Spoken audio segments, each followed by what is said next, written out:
Après des séjours en camping sauvage ou dans des hôtels, ils ont décidé de changer leur mode de vacances il y a 2 ans. Pour donner le goût du voyage à leurs 2 enfants, Vanille, 5 ans, et Santiago, 2 ans et demi, ils ont acheté ce véhicule d'occasion. On va faire le plein d'eau du camping-car. Avec le plein, on va faire le week-end, 3-4 jours, quoi. Le couple a opté pour un camping-car traditionnel, pour lequel ils ont investi près de 35 000 €. Donc c'est un camping-car, il a la carte grise 5 places. Donc là, il reste encore une ceinture et une place pour quelqu'un d'autre. Pour un maximum de confort et une plus grande autonomie, leur maison roulante est toute option. Donc là, tu as la jauge d'eau potable qu'on est en train de remplir, ça doit être quasiment bon. Et ici, vous avez la jauge de batterie. Tac, hop, ça doit être bon la flotte. Depuis leur achat, Sarah et Benoît emmènent leurs enfants en vadrouille tous les week-ends, d'avril à novembre. Je vais prendre un sac. De vrais passionnés qui se préparent à partir quelques jours dans l'Aubrac. Et comme avant chaque départ, c'est Sarah qui est chargée de préparer les valises. Bon, Vanille, j'ai préparé tes affaires, du coup. Et il ne faut surtout rien oublier, en particulier pour les 2 enfants. Et bien là, du coup, on est en train de préparer un petit peu les affaires de Vanille, donc avec toutes tes affaires pour le week-end. De quoi dormir chaudement si jamais il fait un peu plus froid. On prend toujours un petit Mystery, il y a toujours la petite Lumi pour écouter les histoires. Et puis des petits jeux, du coup, pour occuper un petit peu tout ça. Et ben écoute, c'est bon, on a tout là pour les enfants, on est pareil. Mais pour occuper Vanille et Santiago pendant les trajets, les doudous ne suffisent pas. Alors la mère de famille a une astuce.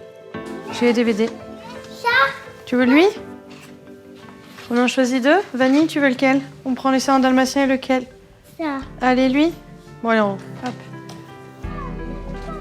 Les bagages sont prêts, mais reste encore un détail. Alors là, c'est le parcours du combattant. Il faut tout faire tenir dans le véhicule. Du coup, nous, on a quand même plutôt pas mal de rangements. Donc là, on a tous les jeux, les livres, un petit peu tout ça. Ça, du coup, c'est le coin de Santiago. Ça, on va dire, c'est là où on met tous nos petits trucs électroniques, nos chargeurs. Là, c'est le coin un peu santé, avec les médicaments et tout ça. Là, ce sera le coin où je vais ranger les affaires de Vanille. Et puis là, du coup, là, on met un petit peu notre... pour manger. Et puis après, on a des soutes un peu réparties partout. Du coup, on a pas mal de rangements. C'est pour ces nombreux rangements que Sarah et Benoît ont choisi ce modèle.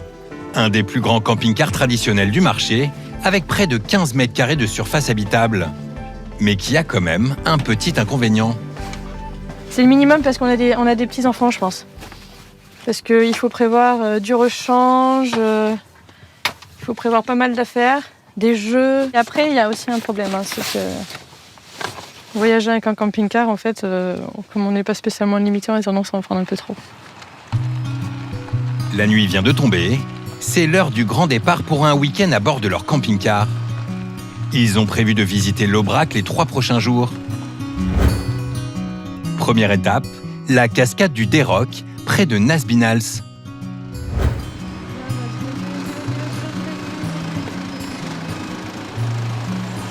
C'est parti.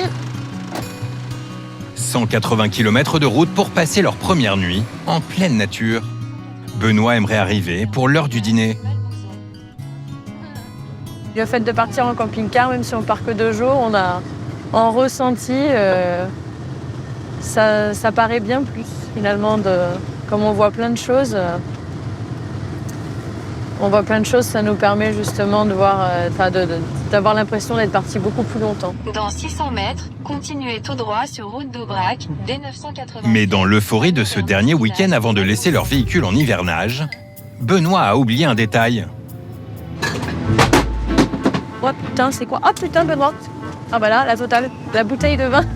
La bouteille qui se fait la malle. Alors là, la totale. Enfin, on est plutôt pas mal, hein? Là, on est en totale sécurité. Tout va bien. Je viens de me rendre compte qu'en fait, on n'avait pas fermé le frigo depuis le début, donc on a eu du bol. Et bah dis donc, on n'a peu plus la bouteille, elle était plus, hein. Oh là là là là. Une petite étourderie qui ne gâche pas la bonne humeur. La famille peut continuer sa route pour un week-end au vert, loin de leur quotidien.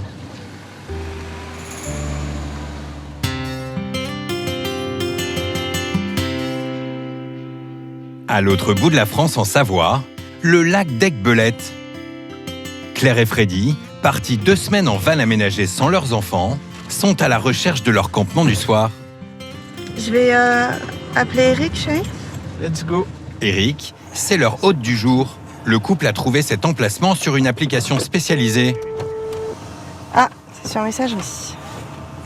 Il les accueillera sur son terrain pour la nuit, si toutefois, ils parviennent à le joindre. Attends, je lui envoie juste un message. Eric, nous sommes à l'approche. Hop. La couleur de l'eau, elle est magnifique. Ah oui, magnifique. T'imagines là Ça si va on a être très accès beau. à ce lac-là en direct? Une halte attendue après 500 km parcourus depuis le sud de Paris. Et il leur en reste autant pour atteindre leur destination finale, la Corse. On cherche un portail vert. Alors, à mon avis, c'est celui-là à gauche. Ah oui, est-ce que c'est ouvert? Non. Non. Je vais essayer de le rappeler. Eric répond pas, il est sur messagerie. Mais bon, c'est des choses qui arrivent et on va avoir de ses nouvelles. Incessamment sous peu. Cette fonctionnaire en mairie et ce responsable de complexe sportif cultive la patience à bord de leur van aménagé, baptisé Bob, en référence à Bob Marley. C'est le bon moment de dire don't worry. Jamais, on s'inquiète jamais.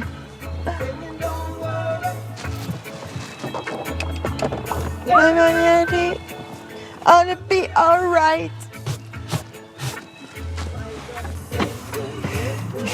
Freddy me fait rire parce que il nettoie. Dès qu'il a un moment, il nettoie Bob. Bob est leur premier van aménagé. Un ancien utilitaire de 6 mètres cubes, acheté vide 15 000 € il y a 3 ans. Depuis, ils passent tous leurs week-ends et leurs vacances à son bord. Bob, c'est BOB pour baroudeur on board. Donc les baroudeurs, c'est nous. Et Bob, c'est un clin En d'œil aussi. référence à Bob Marley. Puis c'est très consensuel, Bob. On passe forcément pour des gens cool sans avoir à le prouver. Des gens cool J'aime les vacances. qui prennent la vie du bon côté. Ah, t'imagines même pas le bien que ça me fait. Et 1h15 d'attente plus tard, Bonjour. Enchanté. Eric, le propriétaire, les accueille enfin. Comme près de 60 000 particuliers en France et partout dans le monde, il loue son terrain à des camping-caristes. C'est tout ce qu'on aime, c'est tout nature. Ça valait le coup d'attendre. Ah, ça a l'air top. Génial. Un terrain privé au calme, avec une vue extraordinaire sur le lac d'Aiguebelette, le tout pour 14 €. Une bagatelle pour un cadre aussi privilégié. Si, j'attends que tu les détaches et moi, je vais Première étape, tirer les fils. installer leur toute nouvelle acquisition. Tu veux les récupérer, les lanières, de l'autre côté, chérie? Une tente, non pas au sol, mais sur le toit de leur van. Ils y dormiront ce soir pour la première fois. On s'offre un duplex pour Bob. Donc en fait, ça va être notre chambre, ce qui évite de la logistique en bas. Et on s'est offert un 180 par 240. Autant vous dire que c'est du grand luxe. Un luxe qui a coûté la coquette somme de 1 700 €. Et là, je vais ressortir en sueur. Ouais, ça se mérite, hein. Je te laisse faire du coup, chérie? Pour moi, c'est bon. Salut! Hello. Mais pour les baroudeurs, un bon sommeil, même en vacances, ça n'a pas de prix. Il y a une chose à savoir, c'est que pour faire des bons road trips, il faut bien dormir. C'est la clé. Pour le conducteur et pour la personne qui accompagne. Parce qu'après, on affronte tous les aléas, mais il faut avoir bien dormi. Je crois que ce soir, on n'aura besoin que d'un drap du dessus. Le lit est fait. Ça donne envie. Il n'y a plus qu'à se coucher quand ce sera là. Une installation en 10 minutes chrono, mais en cas de pépin, le couple a une autre solution pour dormir. Du coup, ici, ça se transforme en lit. C'est très simple. Il y a juste un... Voilà, enlever ça. Tac.